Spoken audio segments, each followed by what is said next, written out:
so many people that he has to avoid getting randomed out by, one person can guess Wake Up Ultra like you're saying twice, and that's a game. Right. You know what I mean? Like, exactly. He's got to beat a lot of people. So, I mean, Seth is a little more consistent now that they gave him a little more HP. Yes. So I know a lot of Seth players out there are gonna crucify me for saying this. I actually feel like Seth is better in this game than he was. You know in what? the last I'm going to back you up on that. I agree, because the changes, the things that they took away from Seth, I feel were not his strengths to begin with. Right. And his strengths are now stronger. So it only exaggerated his game plan. Right. You know what I mean, his Ultra 1 does more damage. His Hyakuretsu does more damage. And so I actually feel like Seth is better. And he still has the crazy offensive. Yep.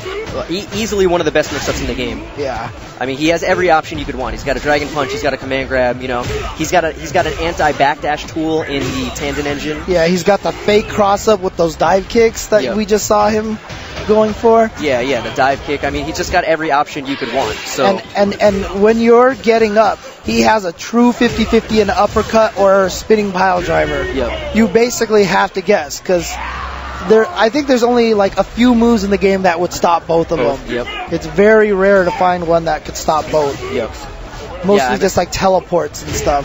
Yeah, I mean, people got really upset when they first heard they were taking away the jumping fierce, the stretchy arm jumping fierce, but it just meant that now you don't have a choice. Seth is an offensive character. Before you could play him offensive or defensive. Now there's no question. He's an offensive character. And all the best players like Online Tony and Poongko weren't obsessed with that jump fierce in the first place. Exactly.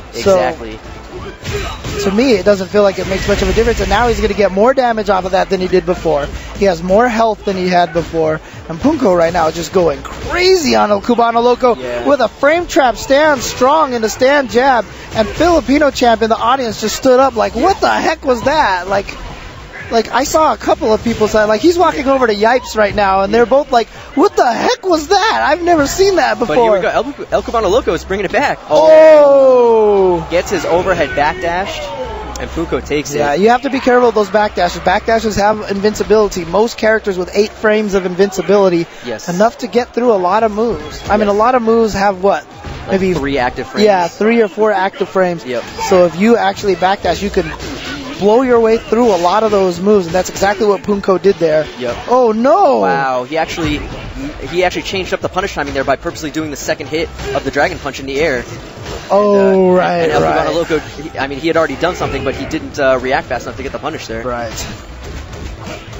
And good block there by El Cubano Loco on that ambiguous jump in. That's twice now Poongko has gone for the ambiguous jump and not crossed up. Because you see, right now, we've obviously seen that Poongko this round has been getting way more hits and way more advantage, and he's so far down in life right now. Yep. This is the weakness of Seth. Yep. He still only has 850 health. Yep. I mean, that one jump in we just saw took away 30% of his life or something like that. Right.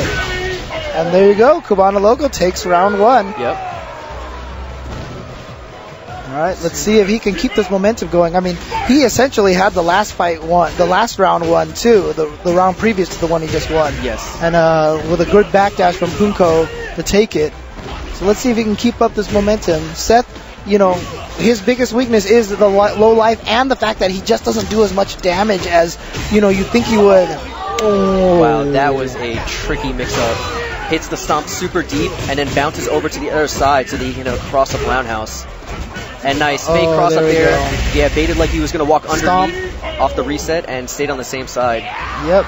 So he takes that one, and now he is at match point. I mean, these kinds of mix-ups are almost impossible to see on reaction, and Seth is just riddled with them. Yeah. Other characters are lucky if they have one mix-up that's hard to block. Exactly. Seth has, half a dozen. I mean, a lot of people say they call Seth the glass cannon, and that, he's just so powerful. He just basically shoots you and you just explode. But at the same time, he's so brittle. Look at this. I think the only times he's been hit this round is 2 EX Barcelonas and 1 regular Barcelona grab. And he is at 20% life. Oh, nice counter there.